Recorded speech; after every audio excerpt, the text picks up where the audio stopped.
So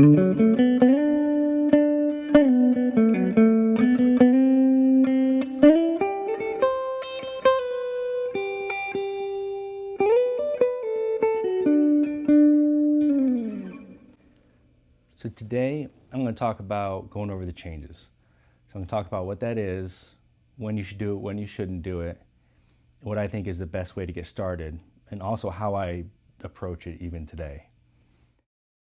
So first, playing over the changes means instead of playing in the key of a whole song, you're going to be playing over each chord in the song. So if you had a song that was D, C, and G, you could play just D major pentatonic over the whole thing, in the key of D major, and that would probably sound fine. But if you're playing over the changes, what that means is when the D comes, you're going to be playing D, and then when the C comes around, you got to be playing C. And then when G comes, you play over G, and then when it comes back to D. So if you're doing it right, you should almost be able to hear the chords without the chords being played. So the next important thing to know is when to play over the changes and when not to. If you ask the traditional bluegrass and jazz guys, their answer is going to be always.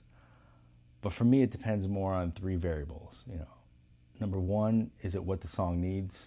Does it fit well in the song? Does it sound good and feel good? Number two, how quick are those chords moving? If the chords are moving really quick, that's going to put me in a state of just reacting to the changes and trying to physically and mechanically hit those notes as opposed to me feeling it and playing music. Some people might be able to do that, enjoy doing that, but just my personal preference is I don't like to do it in those situations. And then the third reason to play over the changes, I think, is if you have what is called a non-diatonic song. So a song where the chords don't fit over one key. If you have A major and it moves to a D minor, you can't really play A major over the whole thing. You need to be able to play A major, and then when it goes to the D minor, you need to be able to address that too. And that'll, I think, get you a lot more of those color notes that match the chord and the vibe of that. And the last thing is, how do you play over the changes? And there's many ways to do that. So if we take that common progression, that D to C to G to D, I'll go over 3 different ways to play over those. So the first way would be the most minimalist, which would just be playing the arpeggios. Just root, 3rd and 5th.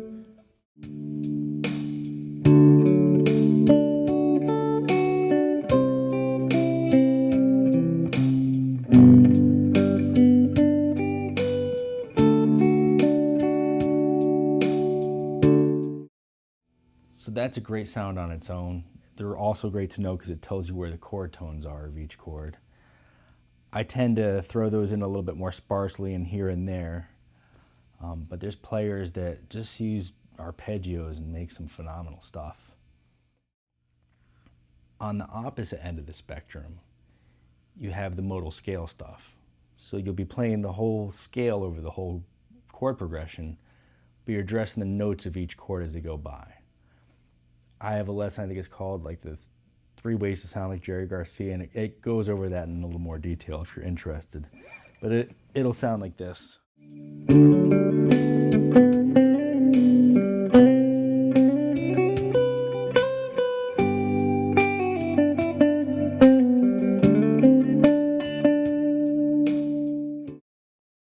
So between those two, you have the pentatonics. So still gives you a core group of notes that's not too busy, kind of like the arpeggios and the triads. But it's not too many notes where it all sounds like one kind of vibe, like a modal, big modal scale type of thing. Another benefit is that most of us, as we're learning, we know the pentatonics really well. So it gives us something that we're familiar with. And pentatonics always sound good too. Like you can't land on a bad note. So it's a way to play over the changes, addressing the chords, but not sounding too robotic or too busy. And I think the easiest way to learn that is with the cage system. You know, it can seem overwhelming at first, but it really is a great way to visualize the whole neck. The last lesson I did went over each chord shape and the corresponding pentatonic. Really, once you spend a little bit of time, it's easy to get down. So I'm going to put on the backing track, and I'm just going to try to play the pentatonics over each chord. And then I'll try to move those shapes up as I go, and just show you how it's an easy way to build a good solo and connect the whole neck without making things too complicated or having to, you know, think about too much stuff.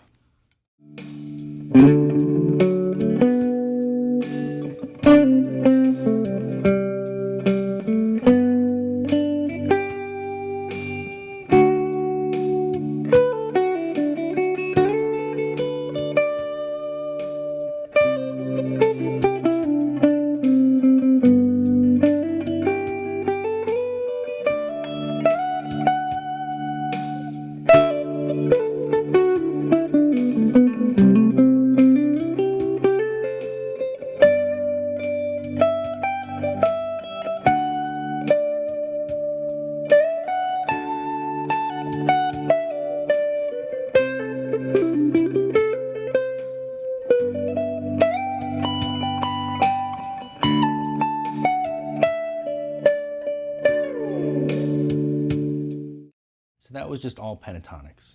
There wasn't anything fancy in there. It was just when I was in D, I was playing the D major pentatonic. It moved to C. I played the C major pentatonic, and G, the G major pentatonic. I feel like this is a scenario where guitar is a lot like cooking.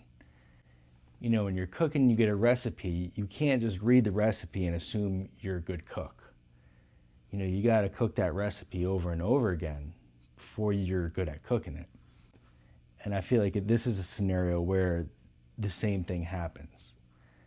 You know, you can cerebrally know how to play over the changes and understand it, but you just got to cook it a lot to get familiar with it and get good at it. So there's two ways to cook this one. So you could put it in a looper pedal, you know, slow it down and really spend time with those changes, getting your ear connected to those chords and the notes. The other way is like how I started the video, where you're just playing it without any backing track. And if you're doing it right, you should still hear the chords underneath the solo. So it's almost a good way to practice that as well. As I mentioned, the last video went over all these pentatonic shapes and the chord positions. So you can go there if you need a reference. All those chord diagrams are also on my YouTube page's post section. So if you go to where the posts are, you'll find them. But yeah, this gives you a lot to work on, but it's stuff that I still use today, and I think you can use it for the rest of your playing career. I think it's very helpful stuff.